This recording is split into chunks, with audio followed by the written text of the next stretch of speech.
In this tutorial, we're going to take a look at how to buy your web hosting. And the web hosting is where you're actually going to have your website's home. So all of your files will be in this server just like they would be on your hard drive. For this one, we're going to use bluehost.com. And I'm going to actually put in a special address up here that's going to allow me to buy my hosting for a lower price. And it's www.bluehost.com/track/special bonus. And I'm going to go ahead and click enter, and it will take me to a certain page. This page is going to allow me to buy my web hosting for $4.95 a month. So this is a savings of $2 a month. This will also have all of the features that come with this web hosting. It will also show you other services offered by the hosting company, such as their 800 numbers, how to resell for web hosting, and how to actually use the cPanel, which is what you'll use to build your site. And then down on the bottom, we have one-click script installs. So if you want to use any of these, you would just click on them. That would be WordPress, Joomla, Drupal, etc. But for the moment, we're just going to go ahead and buy our hosting. And I'm going to click Sign Up Now. So first, you need to either tell it if you have a domain name or if you need a domain name. I actually already have a domain name, so I'm going to type it right in here. However, if you need one, this will allow you to type in the domain name, choose .com, .net, or any other ending that you want, click Next, and it will tell you if your domain name is open and if you can buy it. I already have a domain name, so I'm going to go ahead and put it in. And I'm going to put it in as illustrated underneath, which is just the name of my site, which is WordPress tutorial hub.com, and I'm going to click Next. If I have any questions, you can start right here to chat with one of their customer service representatives, or you can call them at these 800 numbers. I'm going to go ahead and click Next. Now I'm actually going to be transferring my domain to Bluehost because I already own the domain name, and the domain I own is WordPressTutorialHub.com. You can also choose .net, .org, .info, and .biz. Each of these additional domains cost $11.95, so you can add those on if you don't already own them.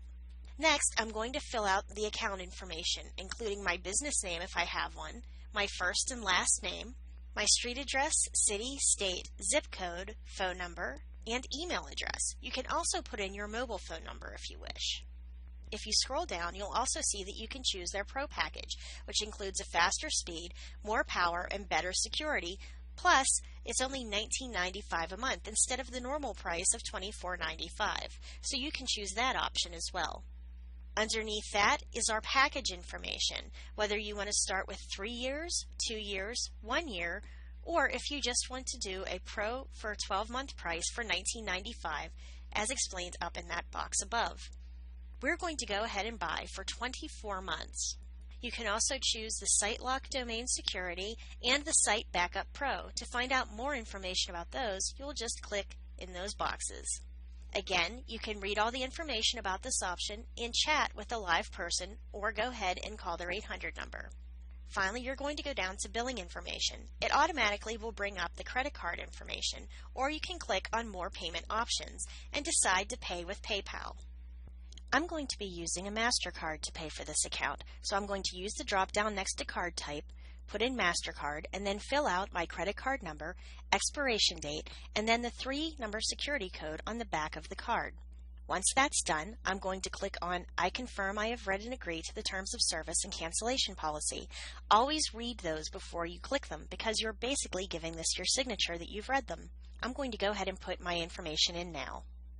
Next, it's going to ask for any upgrades that suit my needs, including additional domain names, as I've discussed before.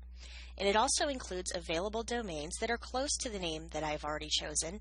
And if I want to search for a domain to register, I can do that as well. For the additional domain names, they're $11.95 per year. For the Big Senders email attachments, this allows me to put big files into the cloud and share them through email. This goes up to 2 gigabytes. If you decide to use this service, it's $9.95 a month and you'll add it to your cart. You can also back up your Pro with the Site Backup and Restore tool, which is $12.95 a year. That could very well be worth it, especially if this is the first website that you've put together. This makes sure that you don't lose your website and that it's always backed up correctly. There is also a dedicated IP address. That means that only one IP address is tied to your account and only your account for $30 a year. A positive SSL certificate, and you'll want to use this if you're going to be doing e-commerce on your site. This is going to give you high-level encryption between the website and the end user to make sure that no one can steal their information from you or from them as the information is being put into your site or afterwards. And SEO link building. This is good if you plan on using this to network to build link building services, and this allows you to choose your domain, and you can click Add to Cart if you want that. At the bottom is your upgrade total, and you can click Complete. Congratulations! We've gone ahead and we've bought our first domain name. Now, before we can log into the account or use the hosting features, we need to create a secure password. So we're going to go to Create Your Password. As you can see, there are password requirements. We need at least one uppercase letter, one symbol, one number, one lowercase letter, and at least 8 characters altogether. So I'm going to go ahead and make up a password to use for this site, and I'm going to enter it first here and then again below. Now, you might want to write this down if you're going to be using a password that you don't usually use, so you don't forget it later. Once you have your passwords in, then you can put in a verification PIN number. And this will be 6 to 10 digits, and you'll retype it.